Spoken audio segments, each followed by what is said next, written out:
Am, el viernes le explicaba o le informaba a los hermanos que esta semana viajé al Valle Mazahua.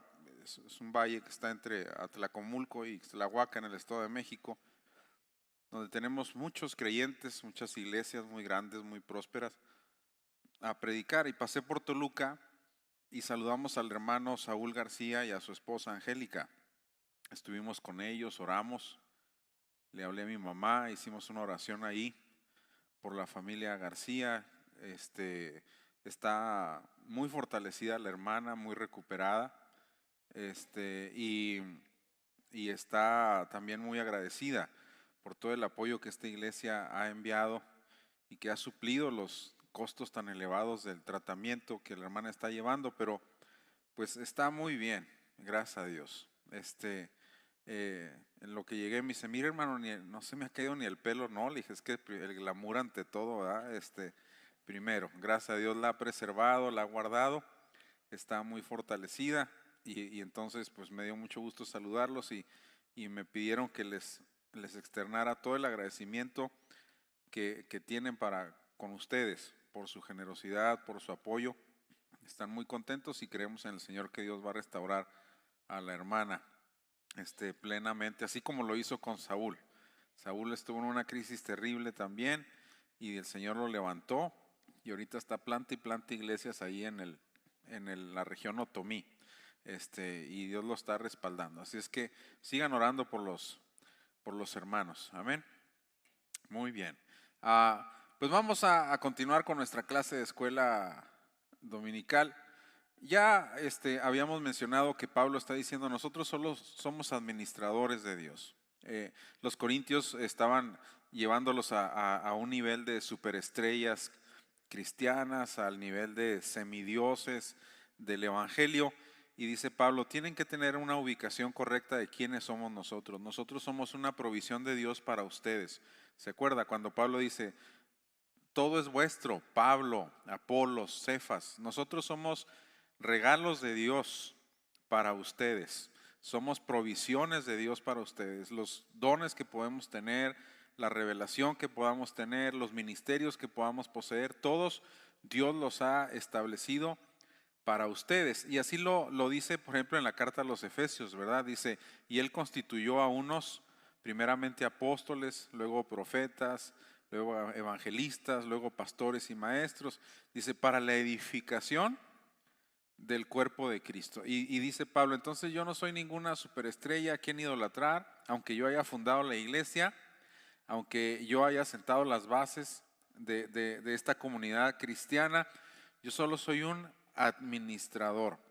Y mencionábamos que la palabra administrador en el contexto del Nuevo Testamento, en el mundo griego, pues no tenía la connotación tan honrosa que tiene hoy en el mundo occidental, donde un administrador es un profesional capacitado con habilidades de liderazgo, financieras, de administración de personal y que son gentes muy peleadas en los grandes corporativos, ¿no? Personas muy respetadas y que tienen posiciones de mucho honor. Aquí no, administrador era un sirviente, era, era un sirviente y casi que del más bajo nivel. Había mayordomos que administraban la casa, pero que finalmente eran esclavos, como lo es el caso de José, que lo vimos también. Entonces Pablo está diciendo, yo solo soy un sirviente, no debería estar en medio de un debate eclesiástico para demostrar que soy el más grande apóstol o el más poderoso evangelista. A mí eso no me interesa y me tiene sin cuidado. No es algo, dice, a lo que yo le asigne algún qué valor. ¿Se acuerda que Pablo en Filipenses, lo vimos cuando estudiamos la epístola a los Filipenses, él dice que todo lo tenía por qué? Por basura, por pérdida.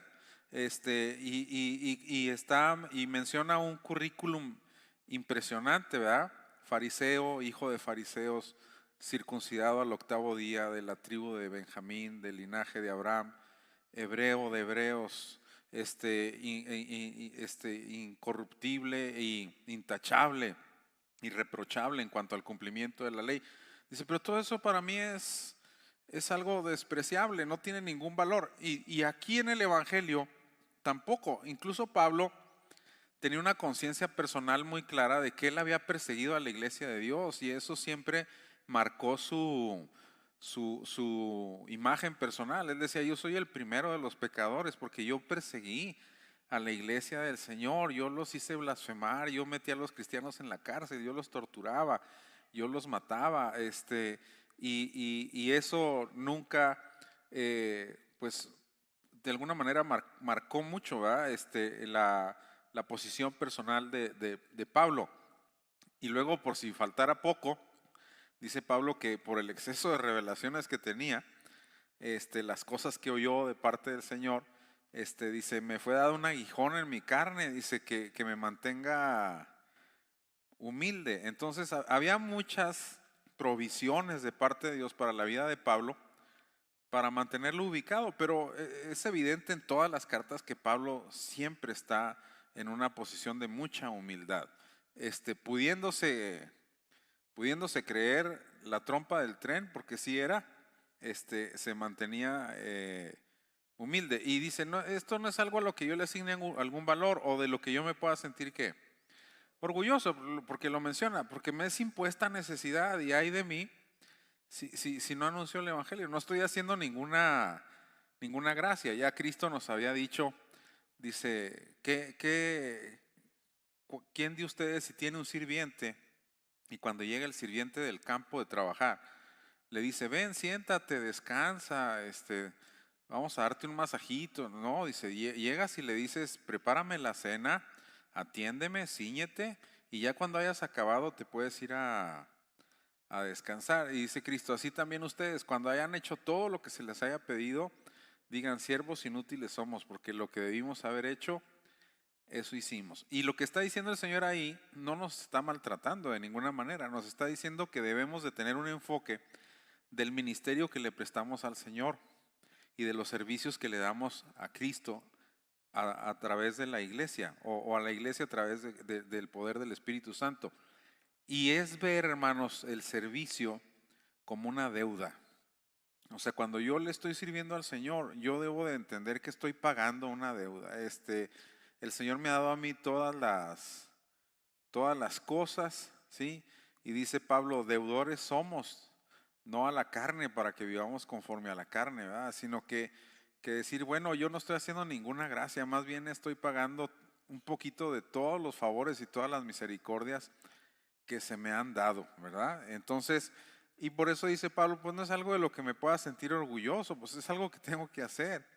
Y no estoy haciendo algo fuera de lo que el poder de Dios y el Espíritu de Dios me habilitan a hacer, porque el apóstol Pablo dijo, no que seamos competentes por nosotros mismos, sino que nuestra competencia viene de Dios. Entonces, finalmente en ese sentido, ya lo habíamos mencionado cuando dice Pablo, yo en muy poco tengo el ser juzgado por vosotros, el pasaje que estábamos leyendo la clase anterior. No es que Pablo esté diciendo, a mí no me importa lo que ustedes piensen de mí, o que esté siendo despectivo o grosero con los corintios, sino aquí en juicio, dice, no tiene la connotación negativa que usualmente nosotros le damos para condenar, sino más bien se usa en su sentido, ¿qué? Positivo. O sea, cuando dice Pablo, yo en muy poco tengo el ser juzgado por vosotros, es porque los corintios, había un gran sector de la iglesia que lo estaban elevando, lo estaban juzgando, pero ¿cómo? Positivamente, no lo estaban juzgando negativamente, sino que están diciendo, Pablo es el fundador, Pablo es el mero mero, Pablo es esto y Pablo es lo otro. Y está diciendo Pablo, no, yo tengo en muy poco que ustedes me eleven. Es así como se debe ver el pasaje. Cuando dice Pablo, yo tengo en muy poco el ser juzgado, se puede traducir, yo tengo en muy poco, o no es algo que a mí me afecte el ser elogiado o reconocido por ustedes, ¿sí? El juicio es para declarar justo a alguien, presentarlo como ¿qué? Aprobado o capacitado. Es por ello que Pablo declara adicionalmente que en ningún lugar donde él ministra, ni siquiera él mismo se promueve con base en un currículum de logros y virtudes personales. Acuérdense que mencionábamos que cuando llegaban oradores o maestros a las ciudades griegas, llegaban con heraldos primero delante de ellos diciendo quiénes eran y sus credenciales, como decimos ahora, su ridículum, ¿verdad? Todo su currículum, lo que ha logrado y lo que es, para que la gente obviamente dijera, wow, esta persona es muy importante. Dice que no emite juicios, ¿qué? Sobre sí mismo, aprobando, ¿qué? Su conducta. A eso se refiere él. O sea, no estoy justificándome, aprobándome, exaltándome yo mismo. No estoy racionalizando mis errores. A eso se refiere en ese pasaje que vimos. Parece ser como si estuviera diciendo, mucho menos me voy a involucrar yo en esos debates, ¿no? O sea, es lo que está diciendo Pablo. O sea, en los grupos que están diciendo yo soy de Pablo, yo soy de Apolos, yo soy de Pedro, dice Pablo, yo no me voy a meter en eso, no me interesa, para mí eso no tiene ningún valor, ¿sí? No voy a magnificar yo las virtudes que ustedes me otorgan y tampoco me importa minimizar los errores que me adjudican. Si se acuerdan, este punto es muy importante para entender la declaración de Pablo, porque los grupos estaban debatiendo. Entonces, el grupo de Pablo, o el grupo que estaba a favor de Pablo, exaltaba las virtudes de Pablo y las magnificaba. Pero el grupo que estaba a favor de Apolos no solo exaltaba las virtudes de Apolos, sino que también criticaba aparentes errores o fallas de Pablo. Apolos es muy elocuente y Pablo no es elocuente, por ejemplo. Entonces, lo que está diciendo Pablo ahí cuando dice, yo en muy poco tengo el ser juzgado por vosotros y ni siquiera yo me juzgo a mí mismo, lo que está diciendo Pablo es lo que ustedes digan, bien o mal, a mí no me interesa ni siquiera involucrarme para defenderme o decir, no, lo que están diciendo está mal de mí por esto y por lo otro y por aquello. O sea, meterse en el debate para darle la razón o ir en contra de alguien. Dice, yo no me voy a involucrar en ese tipo de debates, magnificando yo las virtudes que me otorgan o minimizando los errores que me adjudican, ¿sí?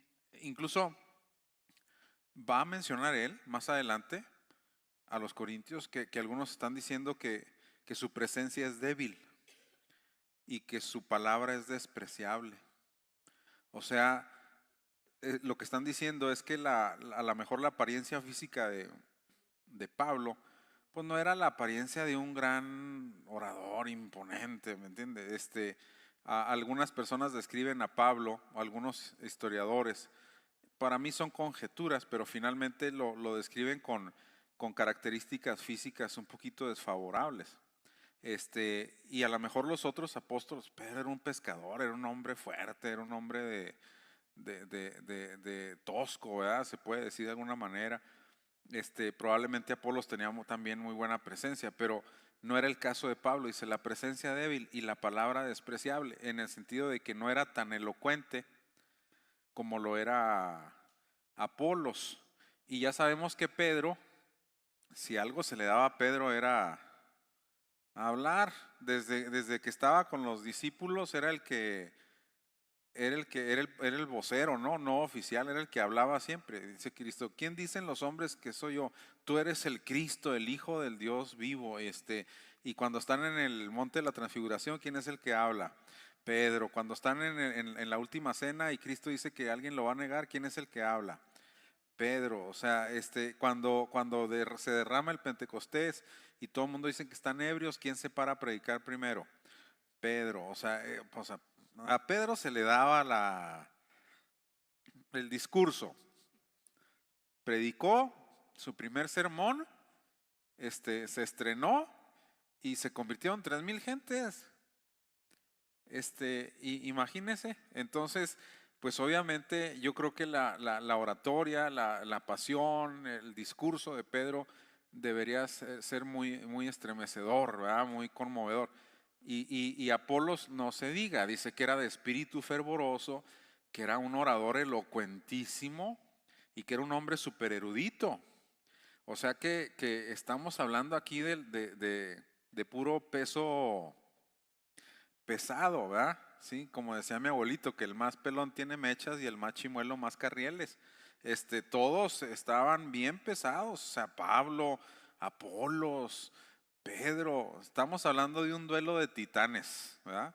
Pero el mismo Pablo dice, no me interesa, eso no, a mí no me quita el sueño, me tiene sin cuidado, ¿sí? Y no lo malo, sino lo bueno que puedan decir de mí. Dice, porque aunque de nada tengo ¿qué? Mala conciencia, no por eso soy justificado, dice, pero el que me juzga, ¿quién es? Es el Señor. Finalmente está diciendo Pablo, ustedes no me deberían de estar juzgando, porque el que nos va a juzgar a todos es el Señor. Pablo acaba de hacer referencia al tribunal de Cristo.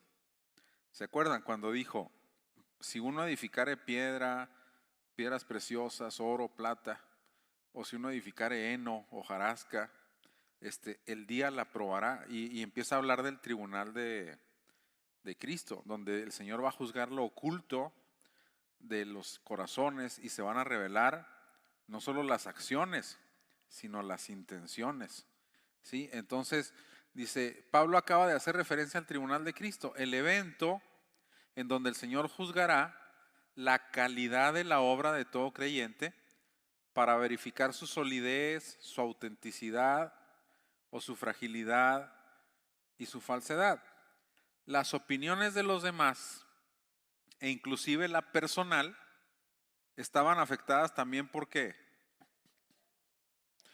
Pablo acaba de decir, la sabiduría del mundo está afectada por la corrupción humana. No es lo que veníamos diciendo cuando Pablo habló contra la sabiduría y la filosofía y la retórica de los griegos, que les dijo, para Dios la sabiduría del mundo es insensatez. Para la gente del mundo la palabra de la cruz es locura, pero para Dios la sabiduría del mundo es locura, es insensatez. ¿Y por qué? Porque está corrompida por el pecado del ser humano. Igual nuestros juicios, hermanos. Nuestros juicios están también corrompidos por nuestra propia naturaleza, ¿verdad? Dice, y la naturaleza caída con la que todo creyente tiene que lidiar. O sea, aunque somos creyentes, todavía tenemos que lidiar con una naturaleza que combate en nuestros miembros. Así lo dice la Escritura. El mismo Pablo dice, no hago lo que yo quiero, sino lo que no quiero, eso hago. Ya yo esta ley, que el mal está en mí y sigo lidiando. Y hasta Pablo dice, miserable de mí, ¿quién me librará de esta naturaleza? Como dijo Lutero, yo creí que el viejo hombre iba a morir en las aguas del bautismo, pero me di cuenta que el infeliz sabía nadar y ahora tengo que matarlo todos los días. O sea, todos los días, como dice ese canto de Oscar Medina, ¿se acuerda? Buenos días, mundo.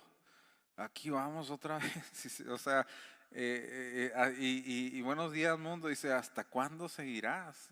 Es una lucha que diaria, ¿verdad? Es por ello que finalmente el único que puede emitir un juicio ¿qué? Objetivo y perfecto es ¿quién? Es Dios mismo. El único que ve las cosas como son es Dios. A mí me gusta mucho una ilustración de un pastor que yo quiero mucho, el hermano Daniel Bustamante, donde Nieves se congrega allá en Fort Worth. Y el pastor usó una ilustración de una mamá que está haciendo yo me acuerdo nomás de mi abuela, que agarraban la tela y empezaban a bordar. Y estaba la mamá haciendo un bordado, y su hijo estaba jugando en el suelo con unos carritos. Y entonces, o con trenecitos o lo que usted quiera. Y entonces el niño voltea y le dice a la mamá, ¿qué estás haciendo? Y dice, estoy haciendo un bordado. Y dice el niño, te está quedando muy feo.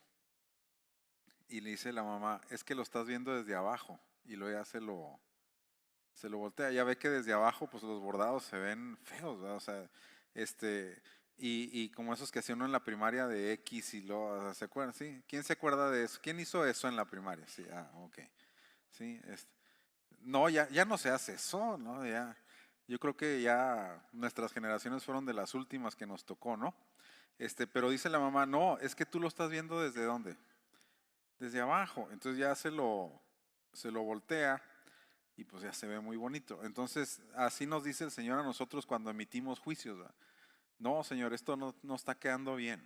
Y dice el Señor, pues es que tú lo estás viendo desde abajo. Tu juicio es imperfecto, tu juicio está corrompido por una naturaleza, ¿va? Que también está corrupta.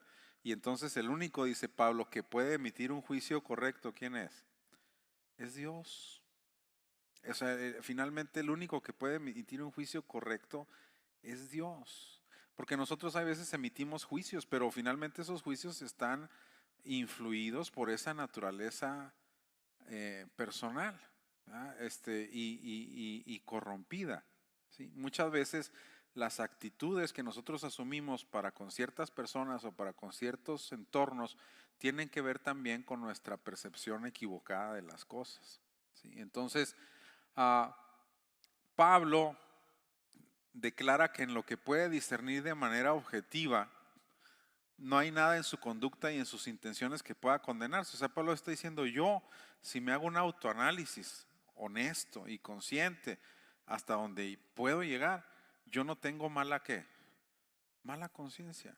Yo no tengo nada en contra de Pedro, no tengo en contra de Apolo, no les tengo envidia, yo no estoy compitiendo con ellos, no me interesa a mí de ninguna manera, ni me llama la atención ser más o ser menos. Yo lo que hice lo hice de todo corazón y lo hice para la obra de Dios y lo hice para el reino del Señor.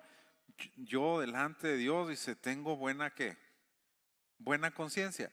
Sí, para Pablo el juicio de la conciencia es muy importante en las dinámicas de la vida. O sea, cuando usted lee a Pablo, Pablo le da mucho valor al juicio de nuestra conciencia, ¿sí? Porque la conciencia nos acusa, ¿me entiende? Y finalmente, aunque queramos ocultar motivaciones, intenciones, actitudes, finalmente la conciencia saca todo a colación y nos confronta con nosotros mismos y nuestra realidad. ¿Sí? Por ejemplo, en la segunda carta a los Corintios dice, porque nuestra gloria es esta, el testimonio de qué se fija. O sea, en mi conciencia dice que con sencillez y sinceridad de Dios, no con sabiduría humana. Fíjense, toda está dándole los Corintios como decimos en México, y dale la burra al maíz, ¿va? Ahí está otra vez, ya en la segunda carta todavía están tratando ese asunto. Dice, no con sabiduría humana, sino con la gracia de Dios nos hemos conducido en el mundo. ¿Y qué dice? Y mucho más con vosotros. Pero finalmente dice Pablo, ¿cuál es la base de esta declaración? Mi conciencia. O sea, para él es muy importante actuar en congruencia con su conciencia, ¿sí? A los romanos, fíjense, les dice, verdad digo en Cristo, no miento. ¿Y mi qué? Y mi conciencia me da testimonio en el Espíritu. Fíjense cómo es importante para Pablo ese punto, ¿no? A Timoteo le instruye para que como ministro de Cristo y pastor de la iglesia dé prioridad a ¿qué? A guardar una buena conciencia. O sea, es muy importante ese punto y por eso yo lo resalto ahí porque me llama la atención. Dice que en todo lo que tú hagas, lo hagas con buena conciencia. Y en su segunda carta le dice, doy gracias a Dios, al cual sirvo desde mis mayores con limpia conciencia. O sea, Pablo lo que está diciendo aquí es que para él el testimonio de su conciencia, las intenciones reales de su corazón son muy importantes. Esto me dice a mí que Pablo era de todo menos hipócrita. O sea, que era una persona muy, muy transparente, ¿verdad? Dice, además también podemos recordar cuando compareció ante el Sanedrín en Jerusalén, cuando para dar inicio a su defensa dice, varones hermanos, yo con toda ¿qué? Buena conciencia he vivido delante de Dios ¿qué? Hasta el día de hoy, ¿sí?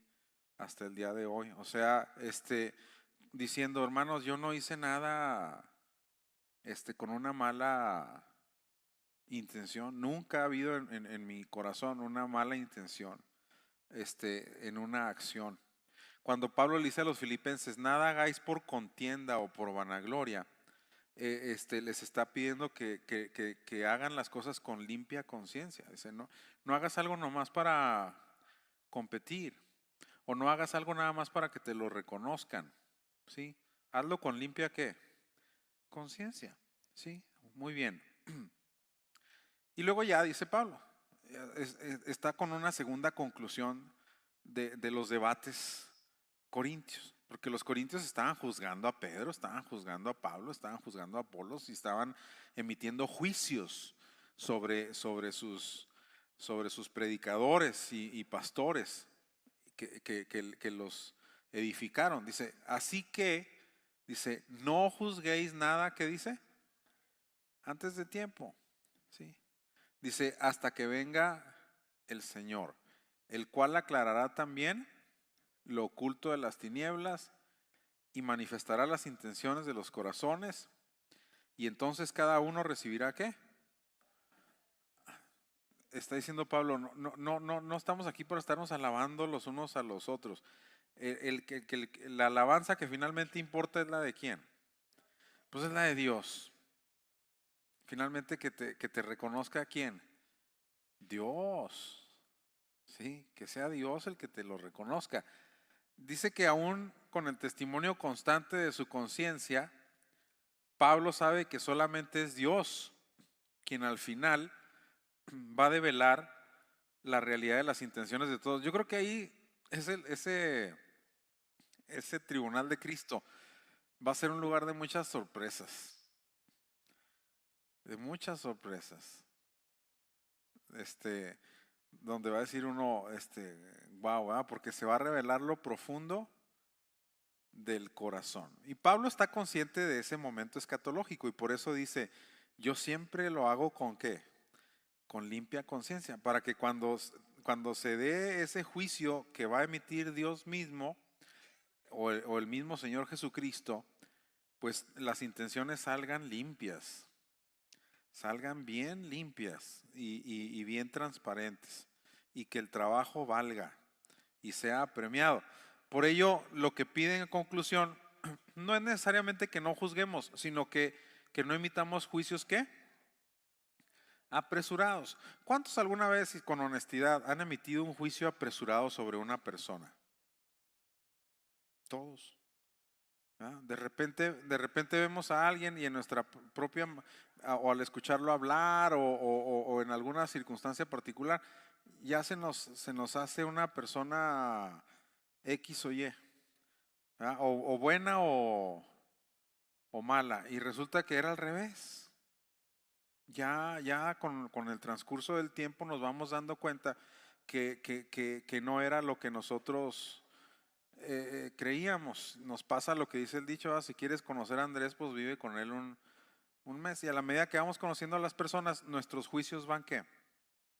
Van cambiando, ¿sí? Entonces, por eso dice, no emitas nunca un juicio apresurado. Dice, y aquí lo que estoy mencionando, esto no quiere decir que en la iglesia nadie puede emitir juicios o opiniones, no quiere decir que aquí no podemos juzgar a nadie y no podemos opinar nada. No, eso no está diciendo Pablo, ¿sí?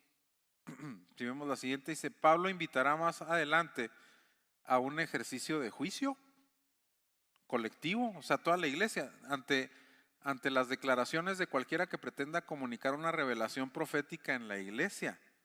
Dice, asimismo los profetas hablen 2 o 3 y los demás ¿qué? Y los demás juzguen. O sea, sí nos está invitando a juzgar, lo vamos a ver. O sea, hay personas que se levantan y aparentemente tienen, pasó mucho con el mentado eclipse, que luego lo salieron personas dando palabra profética sobre el fenómeno y consecuencias que va a tener en la iglesia y en esto y en aquello. Y dice, la iglesia debe de ¿qué? Debe de juzgar, ¿sí? En una ocasión yo les platicaba a unos, estamos varios pastores haciendo sobremesa y salen temas eclesiásticos y salió el tema famoso de la palabra profética. Y uno de ellos decía, no, hombre, en una iglesia un pastor invitó a un hermano a predicar y de repente empezó a dar profecía y le habló al pastor y empezó a decirle, y hasta con ese acento que usan a veces, imitando a Gigi Ávila, ¿no? Puertorriqueño, ¿ah? Dice Jehová, que te va a pasar por el desierto, le dijo, como pasó a Noé. Entonces la gente se quedó así. Y pues alguien le dijo, hermano, pues por el desierto pasaron a Juan el Bautista, a Elías, Cristo, pero a Noé no. Y dice que el profeta dice Jehová, que pide disculpas. Dijo, no fue Noé. O sea, y en eso me dice un pastor de Chiapas, me dice, no, hombre, en mi iglesia me recomendaron a un pastor para predicar, a un profeta, dijo, y estaba una muchacha embarazada y le dice Jehová, que lo que llevas en tu vientre, dice, si no es niño, es niña. Hermano, ¿no podemos juzgar eso? Claro que lo podemos juzgar. A mí me da mucha sospecha los que empiezan a dar palabra profética para todos lados y para toda la gente. Para todo el mundo tienen. Y luego en el momento, cuando usted ve la dinámica profética, el profetismo del Antiguo Testamento, dice que llega la gente con Habacuc y le preguntan cosas a Habacuc y dice Habacuc, déjenme orar y que el Señor me dé revelación. Y se va y busca la presencia y luego ya viene una palabra y entonces ya viene y les dice. O como en el caso de Jeremías, cuando Ananías anda Jeremías con un yugo y Ananías, un falso profeta, llega y le quita el yugo, que es un símbolo de sometimiento a Babilonia para sobrevivir. Y entonces llega y quita el yugo y dice el Señor que de aquí a 2 años Él va a romper el yugo del rey de Babilonia y rompe el yugo de Jeremías. ¿Y qué dice Jeremías en ese momento? Amén. Ojalá el Señor haga eso. ¿Por qué dice eso? Pues porque en ese momento no tiene ninguna revelación. Al rato dice que le llega palabra de Dios a Jeremías y luego ya sí va y le toca la puerta a Ananías y le dice, oye Ananías, dice el Señor que este año te vas a morir porque andas proclamando rebelión contra Jehová. La profecía la dijo en julio, para septiembre ya se había muerto. O sea, pero entonces tú dices, yo no puedo juzgar. No, sí puedo juzgar. Aquí el apóstol me está invitando a ejercitar mi juicio, mi sentido común, el discernimiento que el Espíritu Santo me da, aplicar mi experiencia eclesiástica, a juzgar y aprender. Hay gente muy sabia. Una vez yo me congregaba con un pastor muy sabio cuando estábamos allá estudiando en El Paso con el hermano Damaso Ríos, un pionero, y una ocasión, él siempre me sentaba con él, me decía, venga, siéntese aquí, y me daba muchos consejos, no sé si ya me veía pastor, pero en una ocasión pasó una persona a testificar, pero así muy exageradamente, con mucha emoción desbordada, pero el pastor con mucho discernimiento me hizo un comentario, no para criticar, sino para enseñarme a mí una lección. Y me dice, cuando estaba la persona así muy exaltada hablando, dice el pastor, ¿qué hace más ruido? Me dijo, ¿un tanque lleno o uno vacío? Y lo dije yo, pues uno vacío. Pues aprenda, me dijo, aprenda. O sea, lo que me está diciendo él, aprenda a juzgar más allá de la apariencia, ¿sí? Entonces, finalmente el único que puede emitir un juicio así es Dios. No dice la escritura Juan, dice que mucha gente lo creía en Cristo y lo seguía, dice, pero Jesús no se fiaba de ellos, dice, porque el hombre veía lo que estaba adelante, pero dice que Jesús conocía lo que había adentro del hombre, dice Juan, así lo dice Juan, lo que había adentro, en el corazón. O sea, ¿quién es el único que puede emitir entonces un juicio correcto? Pues Dios. finalmente yo, no quiere decir que no juzgue, pero en ese sentido, dice, cuando un pastor o cuando un maestro deja de apegarse a la verdad de la palabra de Dios y vive y enseña lo que es contrario a qué, a las escrituras, la iglesia está en el deber de qué. Pues, Pablo no está diciendo que no puedo juzgar. En una ocasión me invitaron a mí a predicar en el campamento juvenil del Distrito Norte de Chihuahua, allá en Madera. Y me llevé a Papo conmigo. Y entonces, Papo desde niño siempre era mi acompañante de viaje. Pero nos hospedaron ahí esa vez en un hotelito ahí en Madera y entramos. Y mientras estaba allí esperando el momento, le puse al niño la tele, pero en eso estaba ahí un canal cristiano y estaba un predicador. No le voy a decir quién, pero empieza con Guillermo Maldonado. Y entonces dije en ese momento, me voy a quitar la camiseta de asambleas de Dios. Me voy a poner en una posición objetiva, abierta, neutral, sin prejuicios, sin mi cultura asambleísta, y voy a escuchar. Y empezó el predicador a decir, hoy dice, hay una carencia, una crisis en las familias. Y yo dije, pues sí, amén, ¿va? Sí es cierto, hay una crisis tremenda en las familias. Dice, hay una carencia de padres. Y dije también, pues amén, y más aquí en Chihuahua que somos el primer lugar en madres solteras. Y, sí, sí hay una carencia de una figura paternal. Pero luego cambia el giro de la predicación y dice, un pastor no es un padre, un evangelista no es un padre. Dice, yo soy un padre. Dice, yo puedo engendrar en ti, o sea, como padre, dice, yo puedo engendrar en ti un hombre de negocios exitoso. Yo puedo engendrar en ti una mujer exitosa. Y luego empieza a decir el hombre, hay un padre en la casa. Y entonces toda la gente empieza a aplaudir. No, hermano, pues le cambié al Chavo del 8. O sea, mejor le puse al niño el Chavo del 8. O sea, a lo que voy es, pues inmediatamente yo juzgué, ¿me entiendes? O sea, sí tengo capacidad de qué, de juzgar. Y cuando algo no va de acuerdo a la palabra de Dios, yo puedo decir, esto no está qué, esto no está bien. Entonces, Pablo no me está diciendo que no juzgue en ese sentido, ¿sí? Dice, Pablo prohíbe que critiquen a una persona cuya conducta y enseñanza está que, sí, está diciendo, oye, cuando alguien está sirviendo al Señor con todo su corazón, pues no lo juzgues.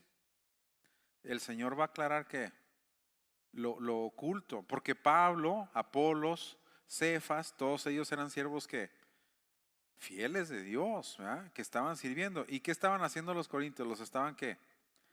Los estaban juzgando. Entonces dice, eso es lo que no debes, eso es lo que no debes hacer, ¿sí? Tampoco significa que la autocrítica no tiene valor probatorio para las acciones y actitudes. O sea, no quiere decir que cuando dice ni siquiera yo me juzgo a mí mismo, está diciendo mi juicio es imperfecto, pero eso no quiere decir que no tenga valor. Dice a los mismos corintios en la segunda carta, le dice, ¿qué dice? Examinaos a vosotros mismos ¿qué? Si estáis en la fe, probaos a qué. Hazte un auto examen. Sé honesto contigo mismo y analiza tus actitudes. ¿Por qué criticas a esta persona? No será porque le tienes envidia. O sea, hazte un examen personal, ¿verdad? O porque quieres competir o por cualquier otra situación, lo que ustedes quieran y mandan. ¿Sí?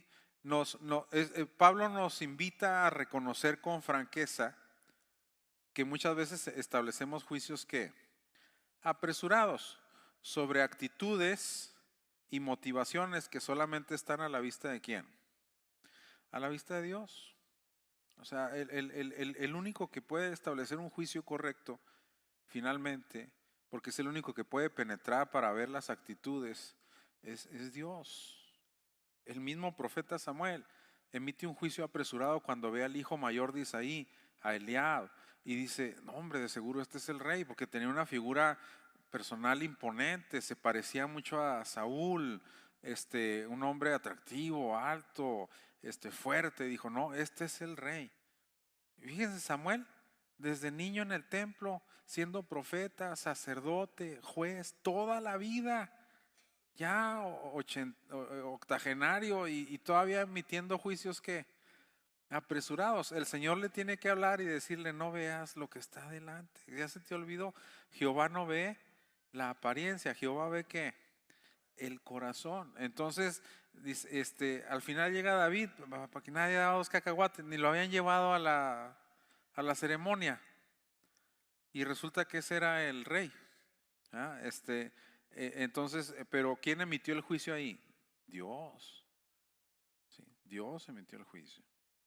Entonces, aún hay otro aspecto importante en la declaración de Pablo que nos atañe actualmente como iglesia cristiana en general, o sea, un pedradón para todos.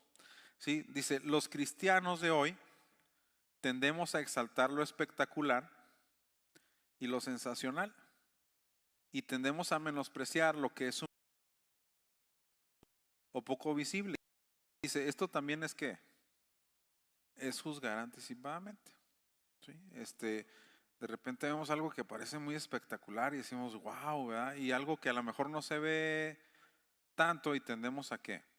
A menospreciarlo. Y entonces dice, eso también es emitir un juicio apresurado. ¿Sí? Y nos pasa a la iglesia en lo general. ¿Sí? En lo general. Y dice, hay que tener cuidado.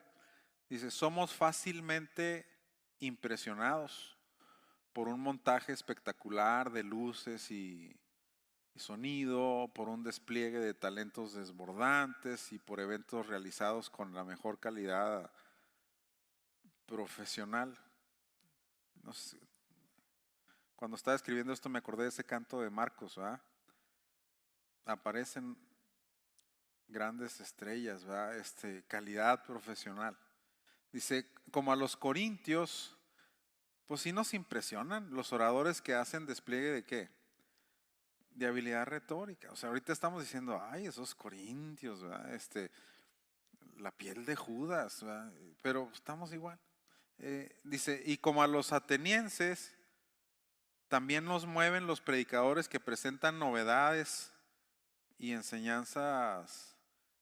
Ya anda la gente viendo a uno que se paró porque sabe lo que significa el dedo chiquito del pie izquierdo de la bestia. Y ya tengo la respuesta de lo que eso significa. Y empiezan a traer enseñanzas novedosas, ¿verdad? Y la gente dice, wow, ¿cómo sabe? ¿Verdad? Ya habíamos explicado nosotros en nuestro libro de falsas doctrinas y falsos maestros un capítulo sobre la predicación alegórica, ¿se acuerdan?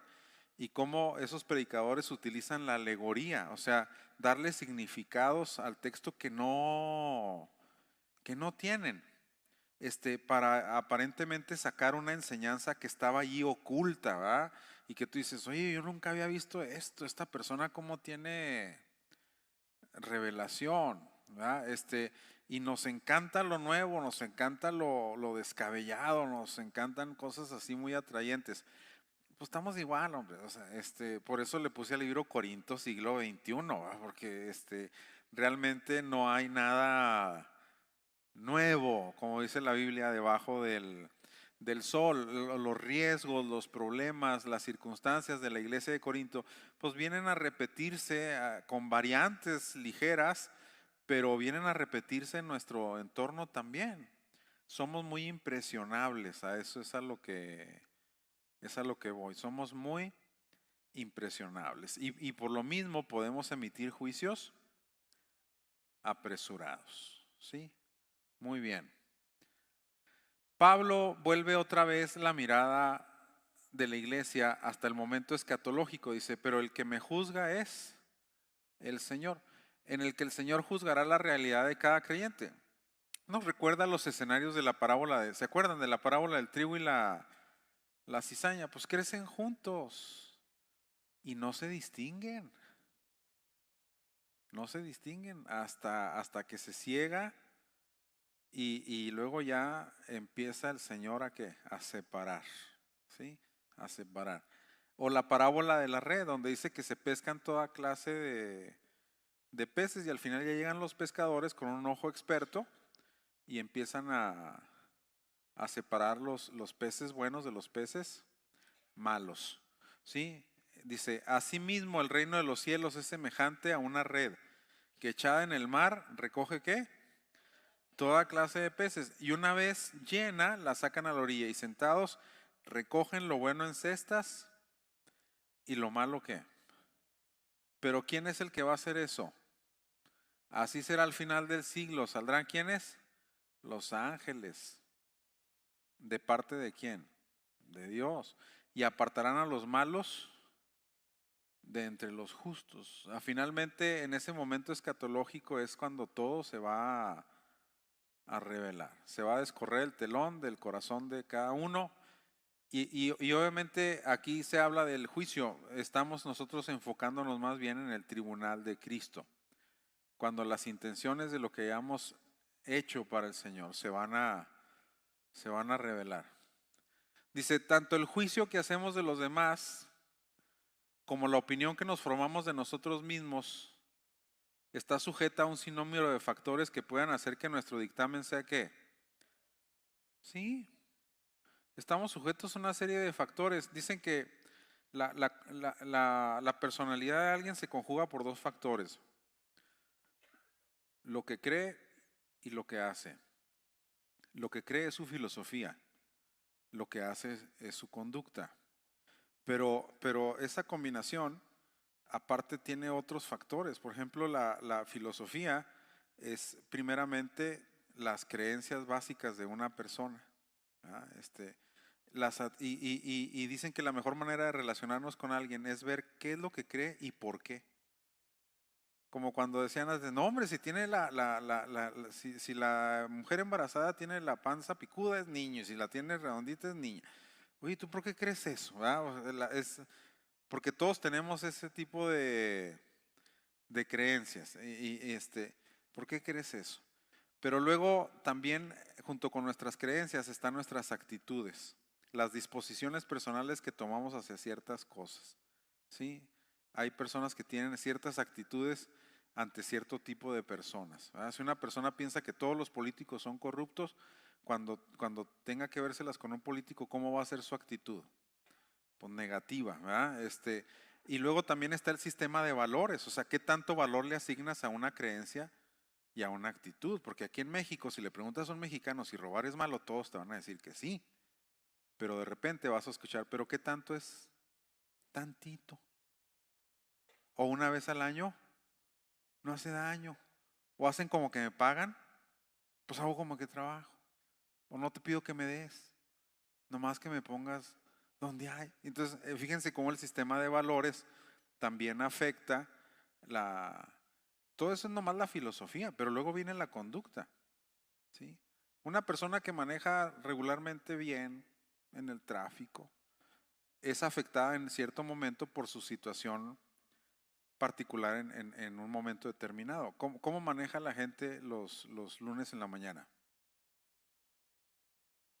Es donde hay más choques, hermanos. ¿Y por qué? Porque toda la gente va ¿a qué?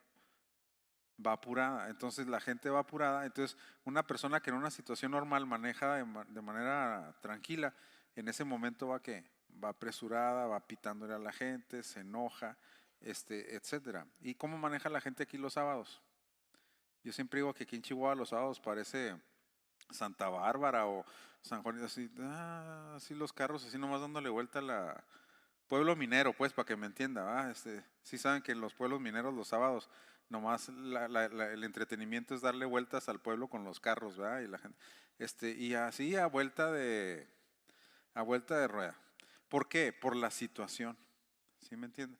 Una madre que es tranquila, un carácter reposado, puede volverse muy violenta si vea que un hijo está en riesgo. O sea, hay muchos factores que afectan que la conducta, las aspiraciones personales. ¿Cómo es un político en campaña? abrazando viejitos, cargando bebés, o sea, eso es una miel. Porque la conducta es tan regulada ¿por qué? Por las ¿qué? Las aspiraciones. ¿Cómo son los novios?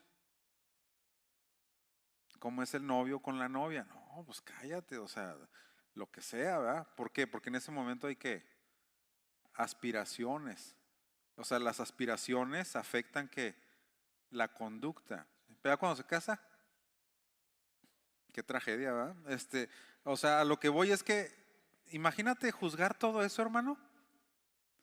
De repente hay personas que entran en la iglesia y no te saludaron y tú ya te sientes porque no te saludaron. ¿Y cómo sabes si trae una situación particular muy agobiante y en su crisis y en su dolor, pues no, ni te vio, hermano? O sea, y tú ya estás haciendo un juicio que apresurado, ¿sí? Entonces finalmente dice, el único que puede hacer un juicio correcto es el Señor, es el Señor, ¿sí? Entonces dice que puede hacer que todo nuestro dictamen sea erróneo y distorsionado. El único juicio veraz será emitido por el Hijo de Dios, ¿sí? Por el Hijo de Dios. Entonces dice, si se va a cumplir ahí. Yo pienso que ahí ese es el punto en donde se va a cumplir esa declaración de Cristo, donde dice, porque nada hay oculto que no haya de ser manifestado, ni escondido que no haya de ser conocido y de salir ¿a qué? A la luz.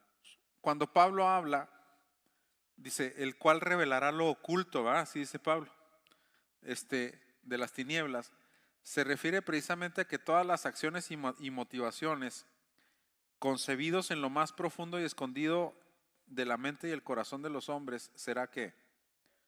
Será revelado. Ahí va a salir todo. Es un momento escatológico donde todo va a salir a la superficie y todo va a surgir como es. Aunque con frecuencia el término tinieblas tiene un sentido siniestro, como en el caso del mago Bar Jesús, ahí sí vemos Hechos 13, capítulo 13, versículo 6 y versículo 11. A ver si lo podemos ver. Dice, y habiendo atravesado toda la isla hacia Pafos, hallaron a cierto mago, falso profeta, judío, llamado Bar Jesús. Y luego el verso 11 dice, ahora pues aquí la mano del Señor está contra ti y serás ciego y no verás el sol por algún tiempo. Inmediatamente cayeron sobre él, ¿qué dice? Oscuridad y tinieblas. Las tinieblas están relacionadas con confusión, con ceguera, con desorientación, ¿verdad? O sea, como les digo, mayormente en la Biblia es un concepto negativo. Por ejemplo, cuando dice en Efesios que las obras infructuosas de las tinieblas deben ser reprendidas, ¿sí? Sino más bien reprenderlas. El concepto tinieblas obviamente es un concepto negativo, ¿verdad? En ese sentido. Sí, de niño a mí me impresionaba un luchador de lucha libre, Tinieblas, ¿se acuerdan? ¿Quién se acuerda? Ahí están, sí, pues, ¿por qué se pone así, verdad? Pero la palabra aquí, en este caso, no tiene un sentido negativo, tiene un sentido ¿qué? Neutral, nomás se refiere a algo ¿qué? Pues algo desconocido, sí, algo que no se conoce y que finalmente tarde que temprano se va a conocer. Y no está hablando de algo malo, está hablando de cosas buenas y de cosas malas, las dos cosas. Dice Pablo, no juzguen antes de tiempo, hasta que venga el Señor, el cual aclarará lo oculto de las tinieblas. Y se va a demostrar quién le servía al Señor con realmente limpia conciencia y quién hizo las cosas con un corazón sincero y quién no actuó con una intención pura y con un deseo honesto. Finalmente es el Señor el que va a emitir el juicio, ¿sí? Muy bien. Dios es soberano sobre toda su creación, lo que incluye ¿qué? Las tinieblas. David dice, por ejemplo, que las tinieblas son como luz para Dios. En el famoso Salmo 139, que ese salmo habla de la omnisciencia de Dios. Dice, mi embrión vieron tus ojos, que me va a andar haciendo pato, ¿verdad? Dice, mi embrión vieron tus ojos. Es más, Señor, antes de que yo hable la palabra, tú ya la sabes todas, has conocido desde lejos mis pensamientos, dice. Y el mismo Salmo 139 dice que para Dios las tinieblas son como ¿qué? Como la luz. O sea, para Dios eso no es ningún impedimento. El día del juicio, muchas cosas que los creyentes desconocían, ¿qué dice? Saldrán a la luz.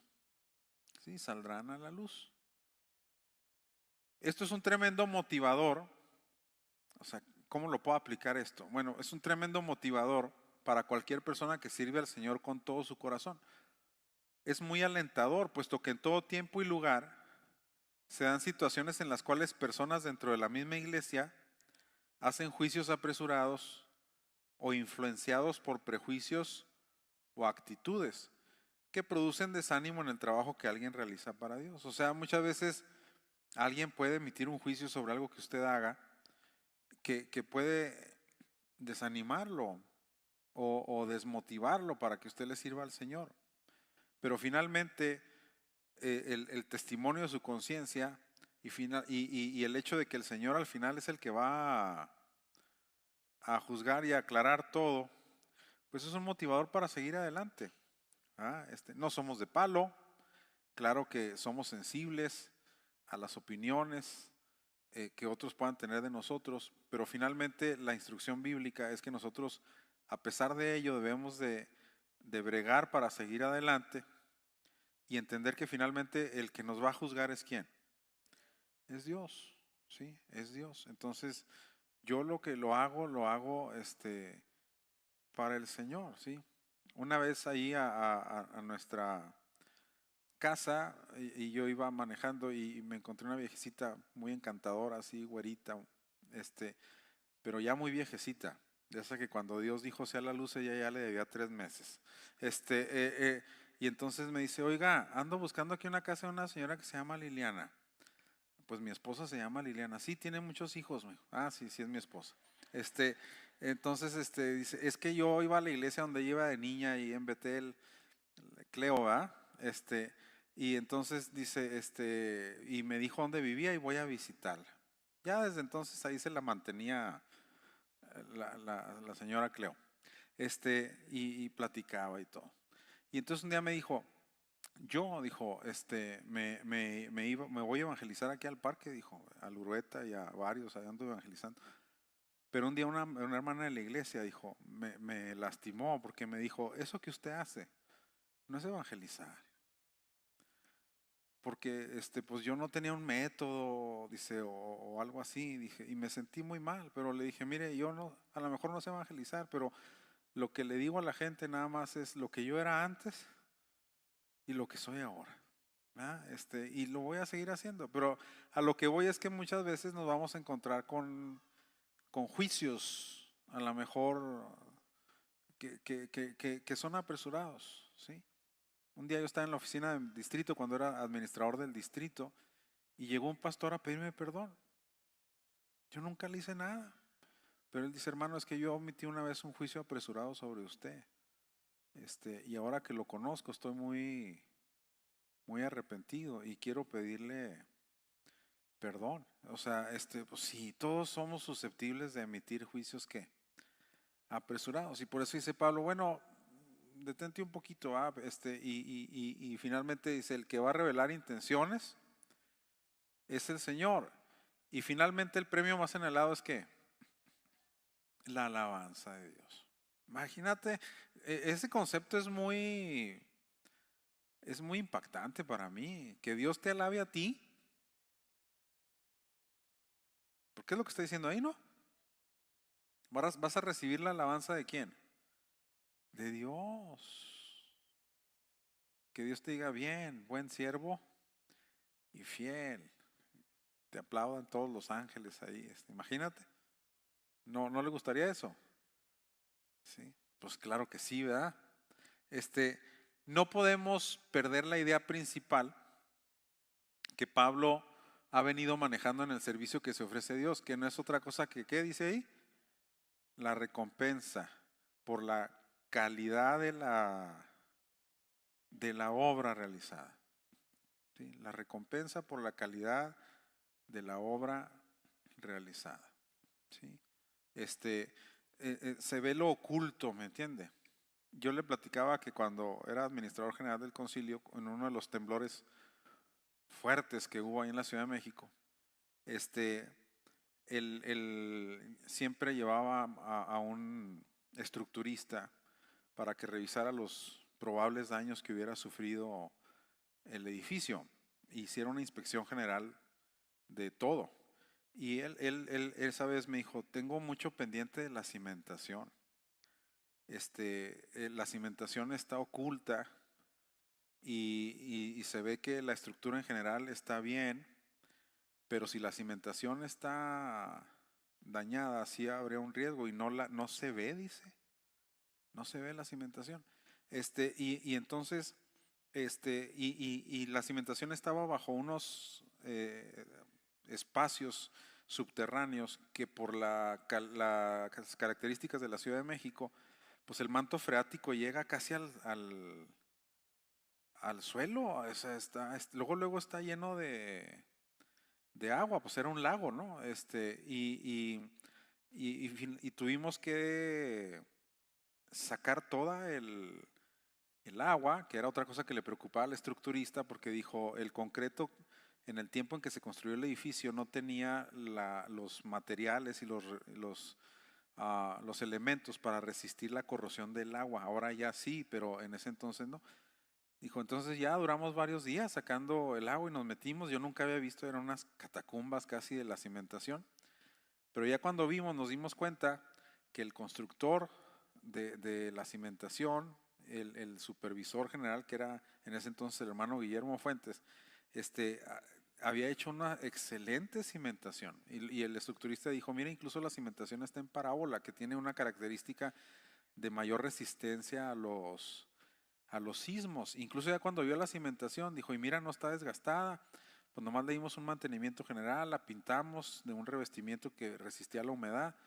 Y al final el estructurista dijo, no hombre, este edificio aguanta 2 pisos más, todavía, por la calidad, pero no se veía. Y al final ya tú te metes y dices, no hombre, es un trabajo de mucha calidad. Así va a pasar con lo que usted hace para el Señor.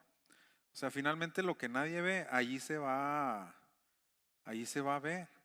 Y va a recibir usted su alabanza de parte de Dios, ¿verdad? Entonces, por eso dice Pablo, no juzguemos antes de tiempo.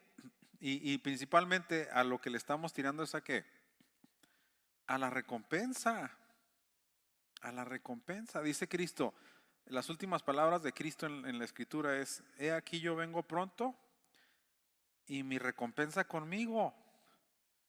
Mi recompensa conmigo. Y uno dirá, sí, el Señor es la mayor recompensa. Sí, pero cuando la vea, sí se le va a antojar. ¿Sí me entiende? Sí se le va a antojar. Entonces, y que diga uno, híjole, qué padre recompensa me estoy perdiendo, ¿ah? No sabemos qué cosas son las que el Señor nos va a dar como recompensa, pero sí podemos estar seguros de que nos va a poder mucho perder cosas que el Señor tenía para nosotros. Es por ello que Pablo aseguraba apenas unos versículos atrás que a él la alabanza que pudiera recibir de otras personas, yo en muy poco tengo el ser juzgado por vosotros, que a él la alabanza que pudiera recibir de otras personas no le llamaba la menor atención, porque lo que él quería era la alabanza de ¿quién? De Dios. Dijo, a mí me tiene muy sin cuidado que ustedes me estén alabando. Yo a lo que le estoy tirando es a la alabanza de ¿quién? De Dios, porque de Dios voy a recibir la recompensa. ¿Sí? Como dice la Escritura, sabiendo que del Señor recibiréis la recompensa de la herencia, porque a Cristo el Señor servís. Entonces, no, yo feliz, ¿verdad? De que la recompensa me la dé Dios, ¿sí?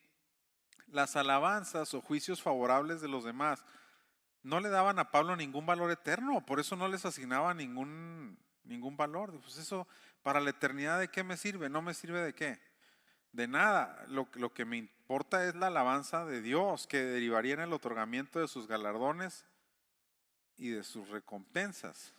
¿sí? En ese sentido, como decía mi papá, yo no puedo creer que un cristiano como Pablo, con todo su servicio al reino de Dios, vaya a recibir la misma recompensa que un hermano que toda la vida nomás se sentó en la iglesia sin hacer nada, como decía el hermano Olmeda, de calientabancas, ¿verdad? Y dice, pues es lógico que la recompensa va a ser completamente diferente. Como le dije la otra vez, una corona de oro, ¿verdad? Refulgente, que va a mostrar un estatus especial en el cielo, y al otro pues una de Burger King, ¿verdad? Así es, dice, tiene doble aplicación, hay una doble aplicación. Esto es la conclusión del hermano Saucedo. Tiene doble aplicación la enseñanza paulina sobre nuestra conducta como administradores de Dios. El primero es sobre el concepto que debemos dejar ante los hombres, para los cuales debe quedar claro que somos ¿qué? Servidores de Cristo y administradores de los misterios de Dios. Dice, ¿qué queremos que la gente sepa de nosotros? Que nosotros somos ¿qué? Siervos de Cristo. Sí, dice, aquí la fidelidad será el sello de la casa que nos honrará ante la iglesia y la sociedad. O sea, ¿cuál es la característica que debemos de procurar en nuestro servicio a Dios? La fidelidad, ¿sí? Ser fieles, ¿sí? Si en algún momento la gente emite juicios condenatorios, a pesar de nuestro comportamiento honroso, entonces tenemos que llenarnos de la conciencia de que el juicio definitivo de nuestra labor lo hará ¿quién? El Señor. Él tiene la última palabra y su criterio es impecable. No caigamos, eso es otra cuestión importante, no caigamos en el error de querer siempre ser ¿qué? Aprobados por la gente. Mejor es procurar ¿qué? Agradar siempre a nuestro amo divino. Hay personas que viven para complacer a la gente, que nomás están viendo que todo el mundo esté contento, ¿sí? Y finalmente el que debe estar contento, que es Dios, a ese lo dejamos fuera, ¿sí? Al primero que debemos estar buscando agradar y ser aprobados por Él es por Dios. Hay gente que quiere quedar bien con todos, menos con Dios, ¿sí? En ese sentido. Dice, no caigamos en ese error de querer siempre ser aprobados. Bueno, vamos a ver ya en la siguiente lección el ejemplo de Pablo, su ejemplo apostólico. Y él se va a poner como ejemplo en ese sentido muy interesantemente. Después de eso, Pablo va a cambiar la página y va a entrar en un caso de una situación de pecado al interior de la iglesia, pecado moral. Y vamos a ver cómo ese tipo de situaciones también están hoy en la iglesia y cómo las abordan ellos en un aspecto que se conoce como disciplina eclesiástica, ¿sí? Y ver cuáles son los parámetros en la Biblia de lo que es la disciplina eclesiástica y cómo se aplica. Es muy interesante, muy interesante. ¿Dudas, preguntas, quejas, resentimientos? Hable ahora o calle para siempre. Bueno, vamos a orar.